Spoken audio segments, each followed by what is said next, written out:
Hey, what's happening, everyone? Dr. Huck's here. Man, I'm so fired up. So much energy this morning. So what running does, that's what running does for you. Running and, strength training, just keeping the body moving, gives you guys energy so you can serve, you can provide people with so much value. That is the key. That is the key to life. I just got a thought. So I've been reading this book. That was recommended by just a good friend of mine.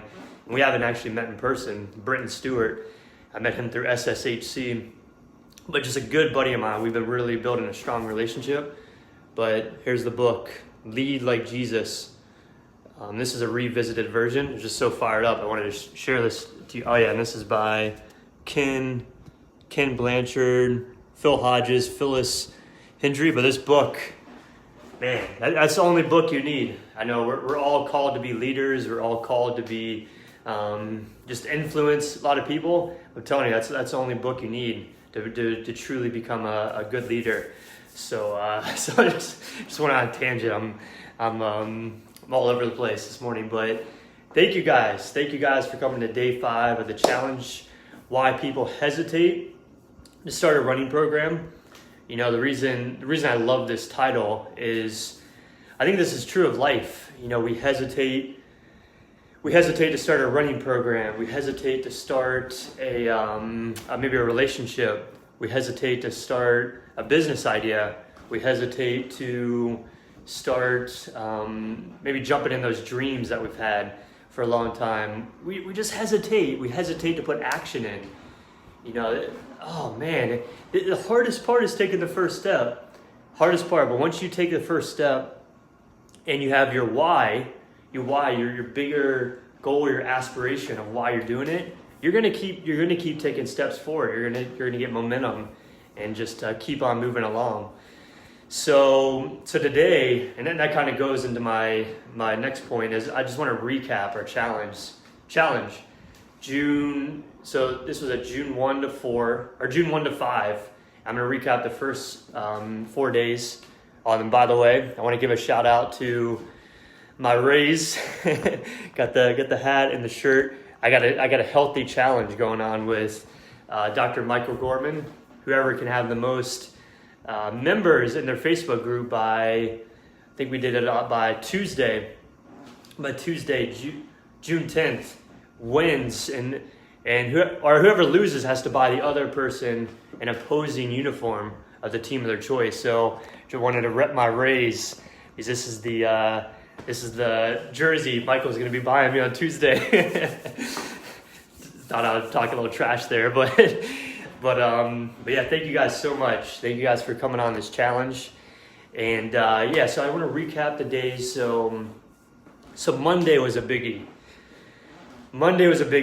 This, without this one, really the rest of them are meaningless. You know, the how I do this, the who I do this with, the what, all that. The why is just so important. Without our why, we're gonna get nowhere. So on Monday, we talked about why you start and then your reason for running. So again, you know, I just want to encourage you guys to start here. You know, this is so big. This is so big in life, and you have to find that. There he is. What's up, Michael? You just missed it. I was giving a shout out to my Rays, man. This is the jersey you're gonna be buying me come Tuesday. But thanks for coming on, man. Thanks for coming on. But so Michael, we're doing a recap of the first 4 days and everything. So on Monday we day 5, man. Day 5, I'm fired up. As you can tell, I have like too much energy right now. But my thoughts are just jumping all over the place. Sometimes that happens. That's what happens when you run. Honestly, that's what happens when you run. You get out there. I did some strength training outside by the water. I just have so much energy. Here's the Rays, my man. And then I get the hat going. So I wanted to rep my Tampa Bay Rays. So yeah, Monday we talked about the why. Biggie.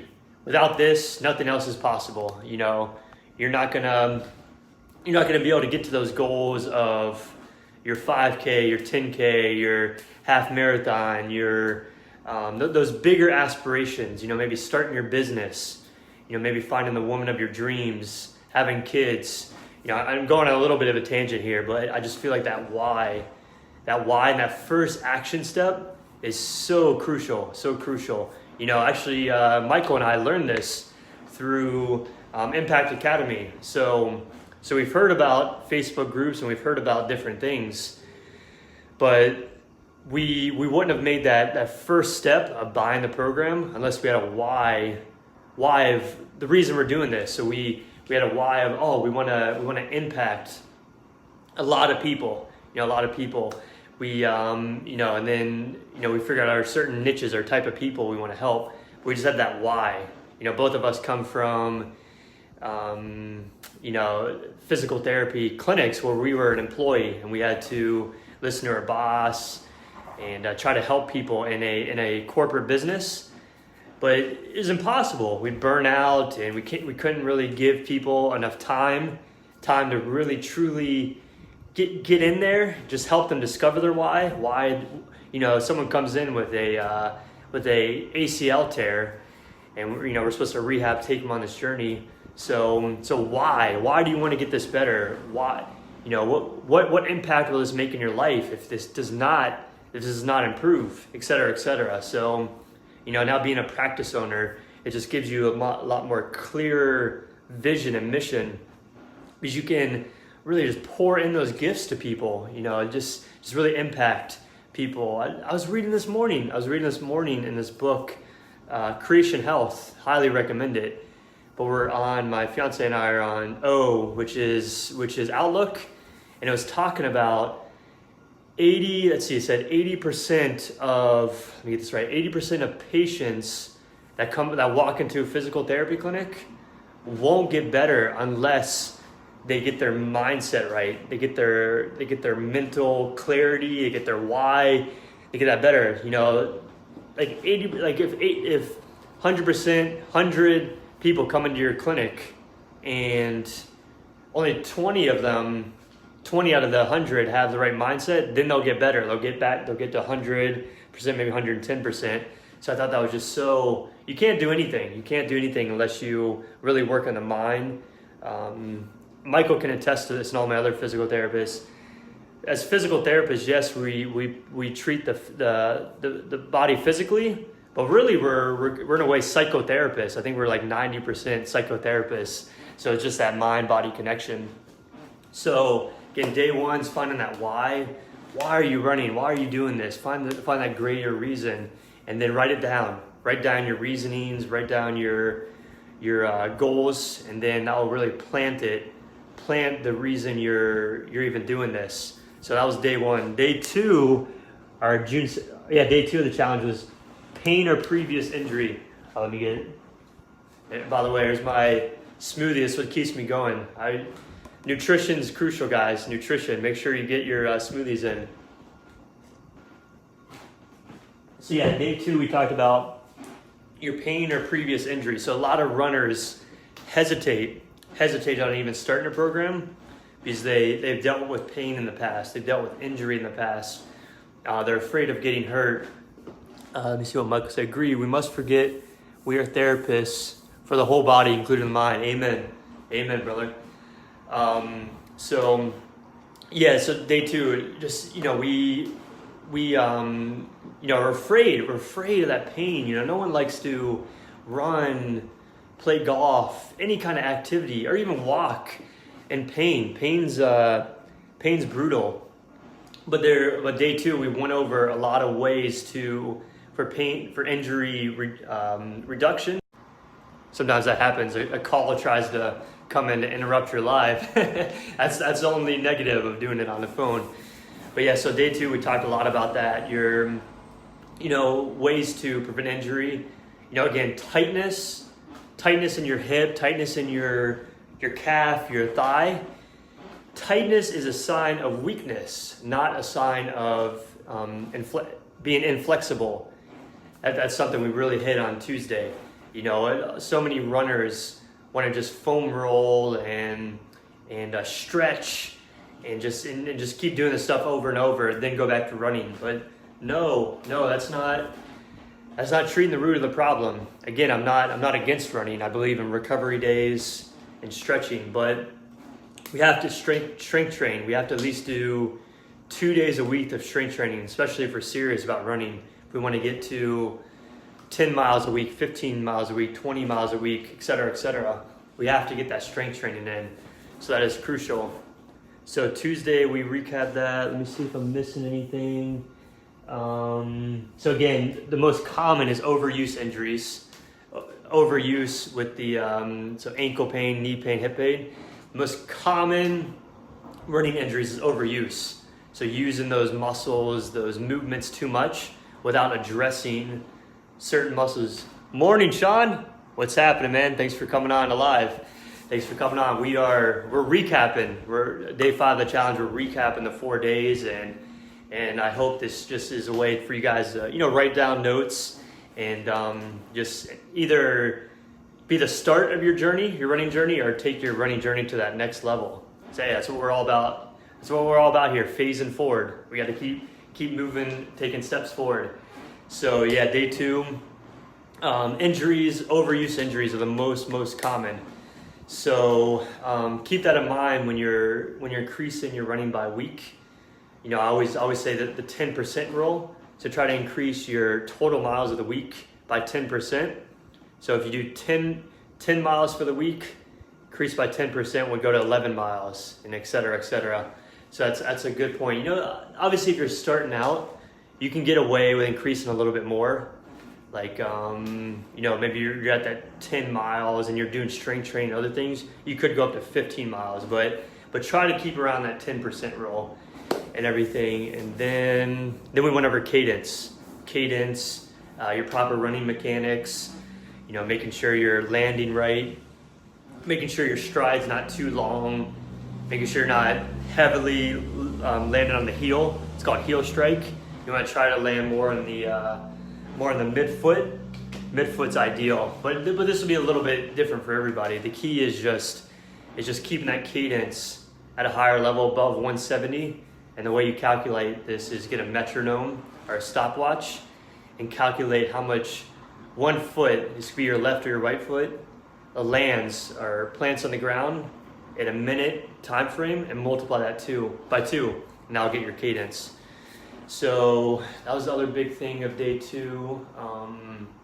And then, yeah, that's the big thing of day 2. We might address some other things, but let's go to day 3. Day 3, we talked all about having an accountability partner, accountability group. This is just vital. This is a lot of the reason I even created this Facebook group, is that we can have accountability with each other. We can all post, our story, whether that's our running story, where you're at in your running journey, tips, exercises, all that stuff. I want all you guys to just use this group as a way to post and learn. I want this to be a community. With us being in 2020 and just what everything that's going on in the world, we're becoming more and more virtual. So using a Facebook group as community I believe is just vital. We have to build each other up, use each other as just to rely on each other and learn from each other. We all come from different backgrounds, so I believe that's so important. I believe her name was Angel. So, someone that recently joined their group, I encouraged her to share her story. So she shared her story in the group, and I just want to thank her again for doing that. She has such a powerful story of like where she came from and what she's been doing, and her story just shows that. And I talked to her, about this. Like, her story just shows that this is possible for anyone. It doesn't matter where you start. It's just all about taking that step forward, phasing forward in your life, and let's just keep one step at a time going forward. We never want to go backwards. We just want to keep moving forward. So make sure you find that accountability partner. This could be your wife, husband, it could be brother, sister, aunt and uncle, friend, whoever it is. You know, sometimes running clubs will have like running groups. So that's something you can do where you can all run together. So that's some ideas. And then what was the other thought I had? Oh yeah. And then this is just going to create resiliency. It's going to create resiliency in your body and just resiliency in your mind. This is what's going to allow you just to keep going forward. Yo, what's up, Dr. Brian, Dr. Broussard? What's up, my man? What's up? Oh man, I got the coaches flooded in. That's what's up. So it's love you guys.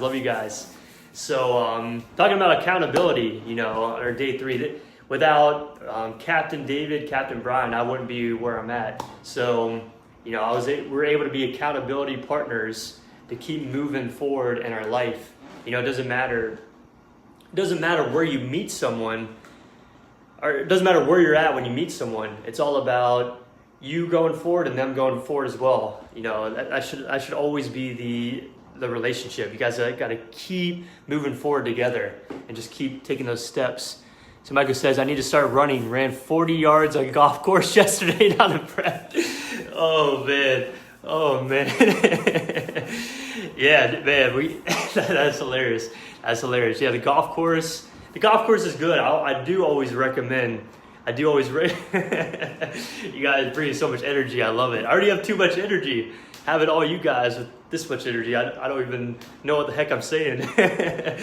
But I always do recommend, if you do go golfing, walk instead of going on that cart. You know, that's a way to, you know, obviously get some of that endurance activity on the golf course.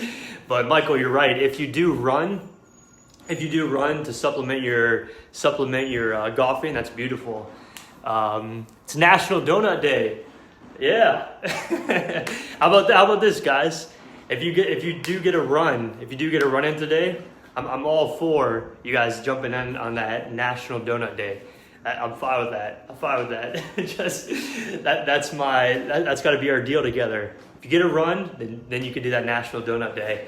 So that's awesome, Captain. Thanks for sharing that. Man, you guys are making me thirsty. I guess this is opposite of your donut, but if I drink this, will I be able to have a donut later? That is the question. All about balance, right?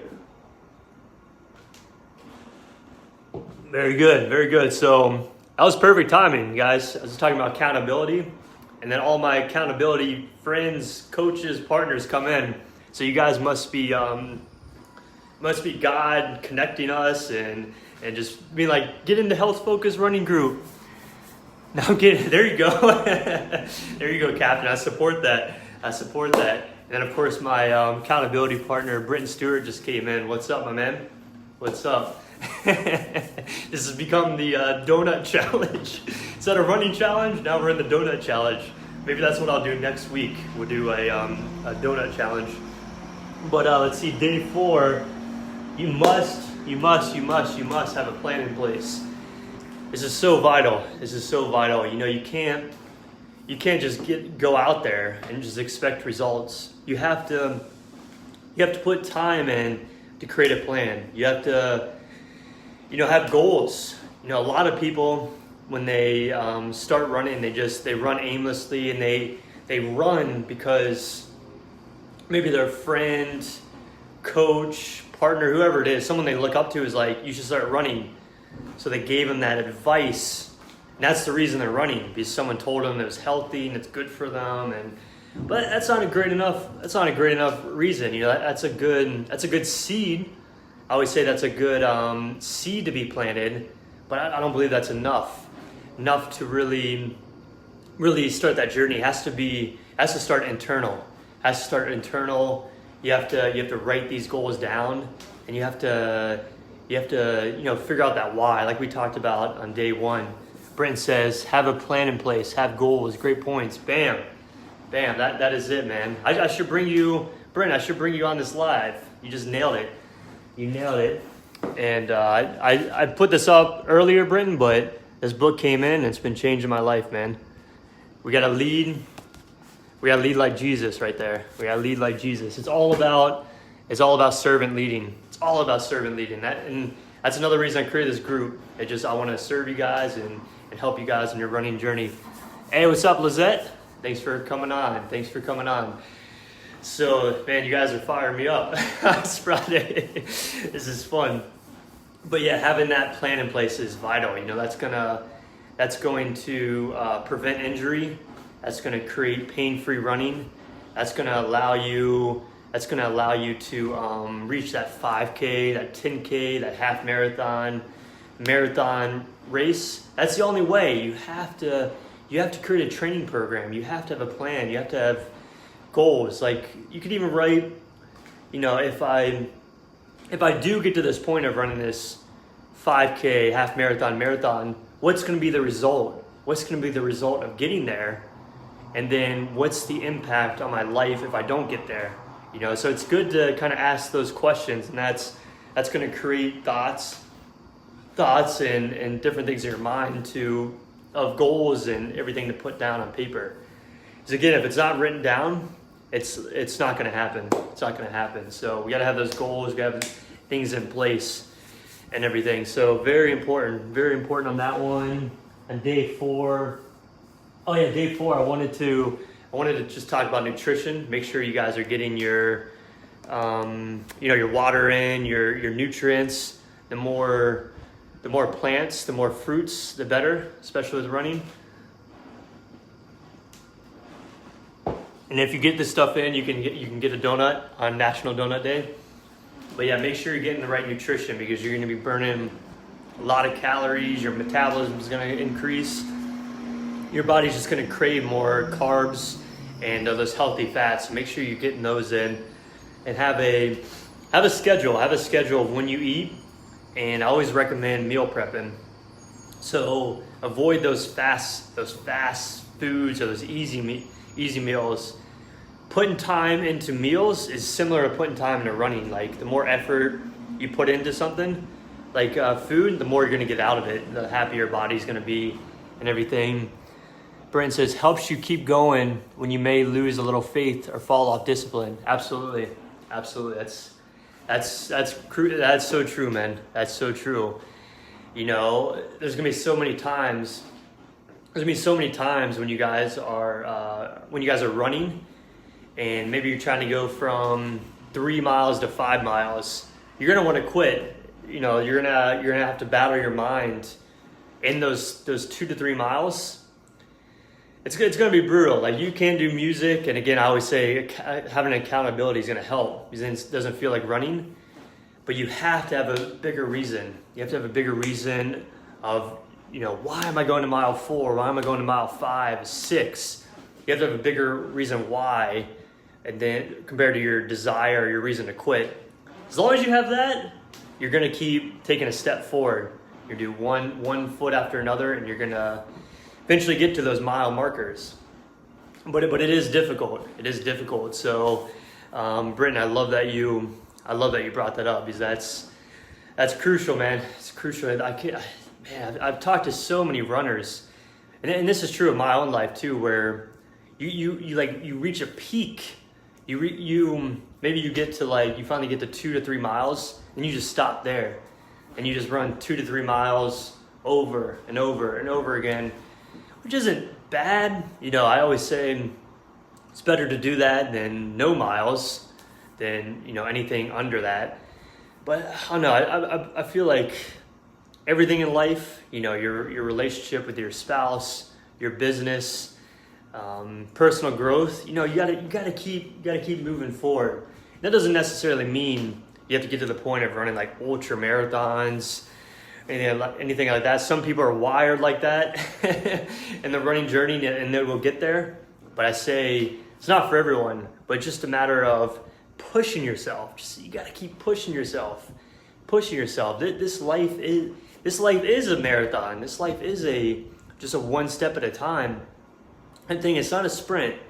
It's not a sprint. I've had to remind myself of that a lot, especially these past few months. Since becoming an entrepreneur and going on this journey, this thing's not a sprint.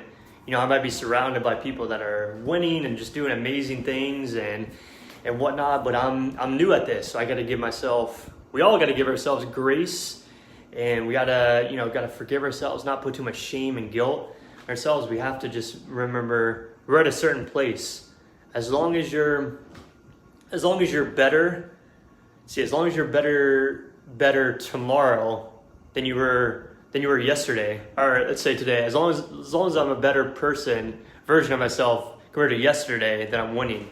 So we just got to continue just to focus on ourselves, our own journey, and we'll keep stepping forward. We'll keep taking those propelling forward. And again, let's use this group. Let's use this use accountability partners and group to do it. We're in a marathon, not a sprint. Amen, brother. That's it. That's it right there. That's it. So awesome, man. This has been a fun 5-day challenge. It has. Oh, I wanted to just go over. Let's go over a couple moves. This is my bonuses. So I want to address just ankle mobility. This is a very common thing. A lot of runners forget to take care of their ankle mobility. So I'm going to show you a move to address that. Ankle mobility, I'm going to show you one move to help with your knee stability, quad strength, hamstring strength, and hips. So I'm going to go over 3 moves right now. So that's a little bonus, and let me do this. See the best place to do this. So I'm going to go to this wall. Hopefully you can see me. So let's see if let me bring this thing down here. Use that wall. So what I'm going to do, first I'm going to do the ankle mobility. So what you want to do is measure from the wall. I think you guys can see me. Angle it down a little bit. Alright, so measure from the wall about two fists, and then line your toe up. I wish I could do this from the side. So I'm lining my toe up from the wall about 2 fists. What you can do is just bring your knee forward towards the wall, and then you're just going back and forth. So trying to get the knee closer and closer to the wall.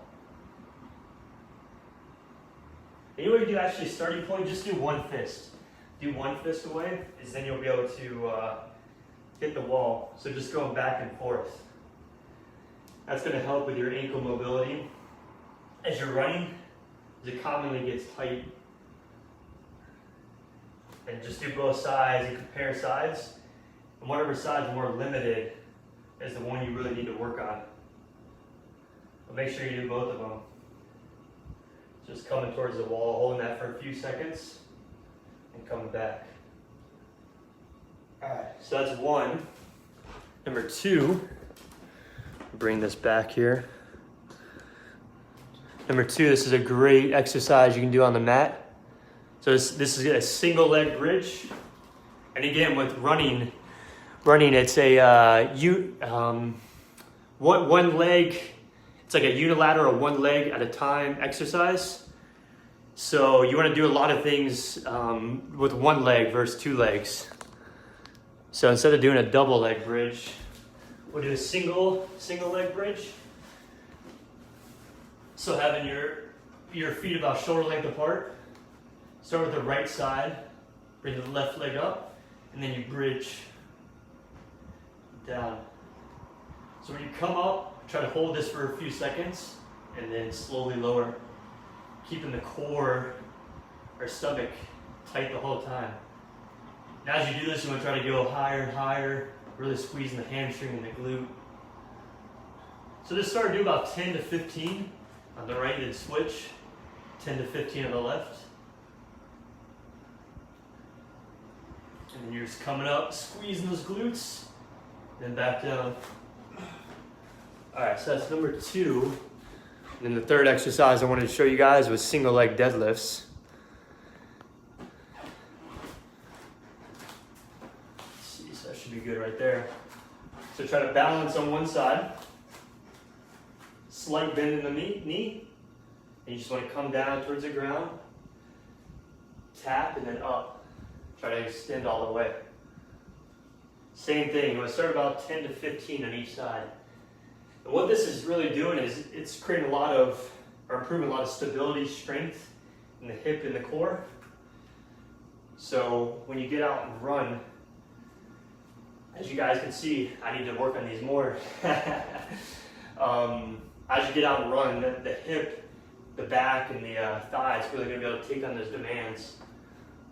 So 10 to 15 on that side and switch. 10 to 15 on the other side. And with this too, you're going to find one side's weaker than the other. So make sure you really address that side.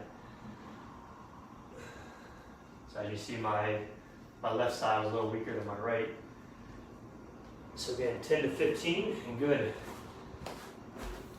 It's beautiful. Those are three great moves you guys can start with. The ankle mobility, so using a wall.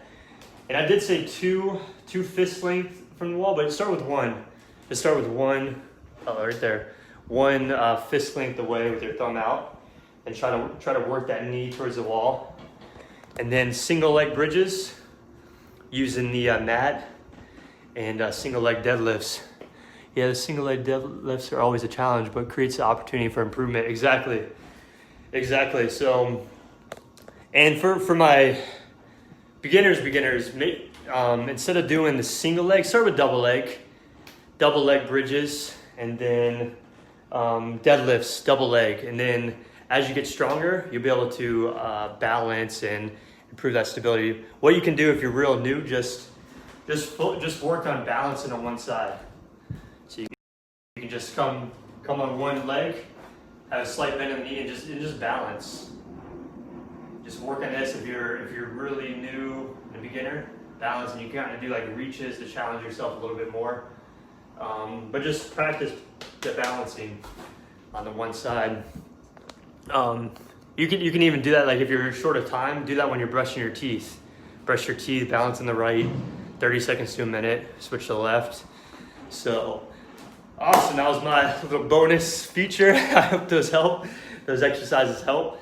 And I hope this challenge has been great for you guys. I hope this has brought you guys a little value. If it has brought you value, I'd love for you guys to comment below what things you enjoyed the most, what things you got the most out of it, and then also want to hear what you guys want to see next in the challenge or information. So it's been fun, and thank you guys for interacting today. It's been awesome. If you are on the live, post live. I guess I should have said this at the beginning. If you're on the replay, post replay. And awesome, guys. Thank you so much for this journey. Make sure you get your smoothie in, and then your donut. It's National Donut Day. And let's see, is there anything else? This is Chris, Dr. Hux, and it's been fun. And I look forward to connecting soon. Love you guys, and have a great weekend. And be safe out there.